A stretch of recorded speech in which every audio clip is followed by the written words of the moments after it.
آپ مسجد میں بیٹھے تھے تو آپ نے فرمایا اس دروازے سے ایک جنتی آنے والا ہے. تو ایک انصاری صحابی مدینے والے، وہ اتنے نامعلوم ہے کہ ان کا نام کسی حدیث میں نہیں آیا. ان کے ہاتھ میں جوتا تھا اور داڑھی میں وضو کا پانی تھا. وہ آ کے بیٹھ گئے، کسی نے بتایا بھی نہیں کہ تیرے بارے میں اللہ کے نبی نے یہ کہا. اگلے دن آپ اسی مجلس میں تھے تو آپ نے فرمایا اس دروازے سے ایک جنتی آ رہا ہے. تو وہی صحابی جو کل آئے تھے اور اسی شکل میں، جوتا ہاتھ میں، داڑھی کا وضو کے پانی سے وہ آ کے بیٹھ گئے. تیسرے دن آپ نے فرمایا اس دروازے سے ایک جنتی آ رہا ہے، پھر وہی صحابی. تو اس مجلس میں ایک صحابی ہیں جو 3 دن سے بیٹھ رہے تھے، ان کا نام ہے عبداللہ بن عامر. تو جتنے صحابہ میرے نبی کے تھے 1.5 لاکھ یا 2 لاکھ، کوئی کسی نے گنے تو ہے نہیں، اندازہ ہی ہے. ان تمام صحابہ میں یہ سب سے زیادہ عبادت کرنے والے تھے. ان سے زیادہ کوئی عبادت والا نہیں تھا. ساری رات تہجد پڑھتے تھے، سارا دن روزہ رکھتے تھے اور 24 گھنٹے میں ایک قرآن ختم کرتے تھے. یہ کسی میں طاقت نہیں تھی. ان کے باپ نے شادی کی تو بیگم سے کہنے لگے میں 2 نفل پڑھ لوں، اور نماز کی نیت باندھی اور چل سو چل. کئی گھنٹے گزر گئے تو اس کی بیگم نے کہا اس کو تو لگتا ہے میرا خیال ہی کوئی نہیں. اس نے بھی وضو کیا اور اس نے بھی پیچھے نماز کی نیت باندھ لی. تو جب صبح فجر کے بعد باپ نے پوچھا عمرو بن عاص رضی اللہ عنہ، بیٹا رات کیسے گزری؟ کہا جی الحمدللہ نفلوں میں گزری. کو تیرا ستیہ ناس ہو، میں نے تیری شادی اس لیے کی تھی کہ تیری رات نفلوں میں گزرے. جا کے اللہ کے نبی کو شکایت کی انہوں نے کہ اس کا یہ حال ہے. تو وہ اس لیول کی ان کی عبادت تھی. تو ان کو خیال آیا یہ مجھ سے زیادہ عبادت کرتا ہے. 24 گھنٹے تو سارے میں نے فل کیے ہوئے ہیں، تو اس کے 25 گھنٹے ہیں، تو میں دیکھوں گا یہ کیا کرتا ہے.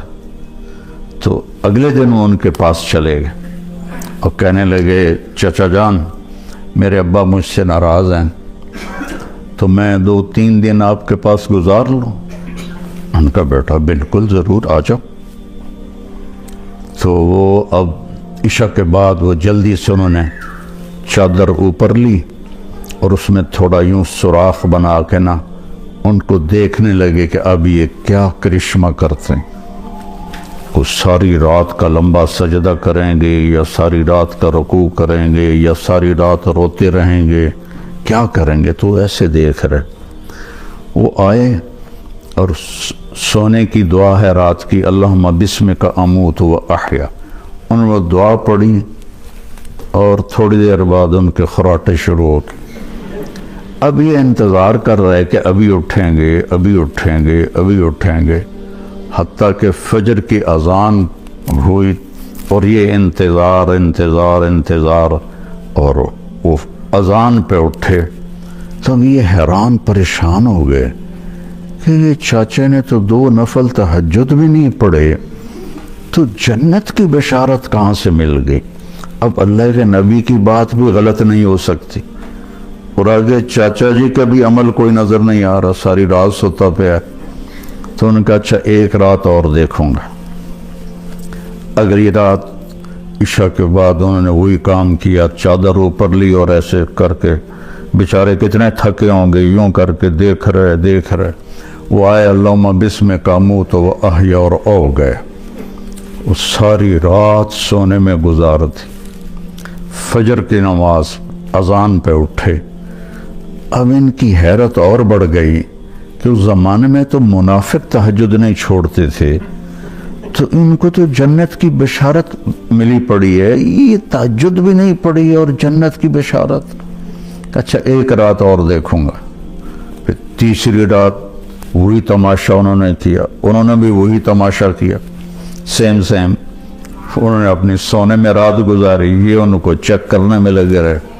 آخر سے اذان پر وہ اٹھے تو یہ بول پڑے، کہنے لگے چاچا سچی بات یہ ہے میری کوئی اپنے ابا سے لڑائی نہیں تھی، میں نے 3 دن تیرے بارے میں مسلسل سنا کہ ایک جنتی آ رہا ہے، ایک جنتی آ رہا ہے، ایک جنتی آ رہا۔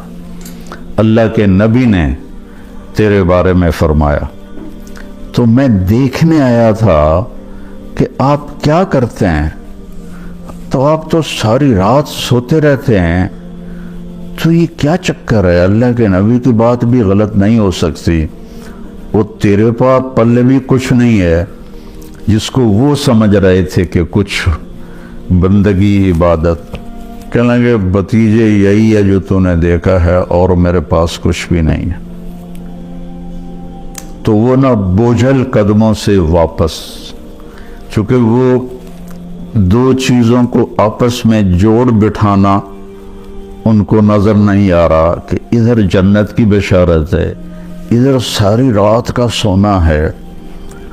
جب میں نے پہلے بتایا کہ اس زمانے میں تو منافق تہجد نہیں چھوڑتے تھے کہ پتہ نہ چل جائے، تو یہ ساری رات سو کے یہ کیسے جنت کیسے مل گئی؟ جب وہ دروازے تک پہنچے نا تو کہنے لگے بھتیجے ادھر آؤ، تو میں اندر کی بات بتاؤں۔ تو انہوں نے کہا یہ بتائیں۔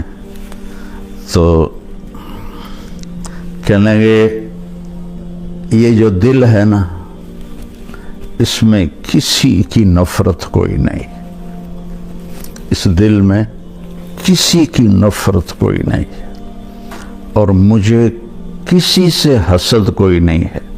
اللہ جب کسی کو کوئی نعمت دیتا ہے تو مجھے کبھی حسد نہیں ہوا، اور اس زبان سے میں نے کبھی کسی کو تکلیف نہیں پہنچائی۔ تو وہ ایسے کھڑے تھے نا، تو ان کا جو حدیث میں تو یہ ایکشن نہیں ہے، لیکن تھوڑا عربی سے مناسبت کی وجہ سے جو ان کا جو باڈی ریئیکشن ہوا وہ میں آپ کو دکھانا چاہتا ہوں۔ تو وہ کہنے لگے ہوا ہوا،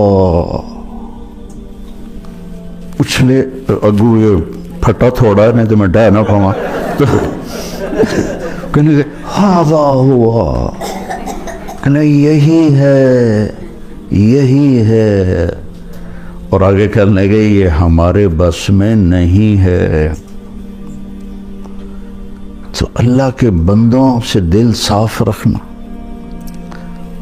اپنے گھروں میں اگر آپ کئی میاں بیوی آئے ہوئے ہیں، اپنے گھروں میں خوشی دیکھنا چاہتے ہو تو وہ پیسے سے نہیں آئے گی، وہ آپ کے اچھے اخلاق سے آئے گی، آپ کے اچھے رویے سے آئے گی، برداشت کرنے سے آئے گی۔ ایک دوسرے کی برداشت کرنے سے آپس میں محبتیں قائم ہوتی ہیں، چیزوں سے نہیں۔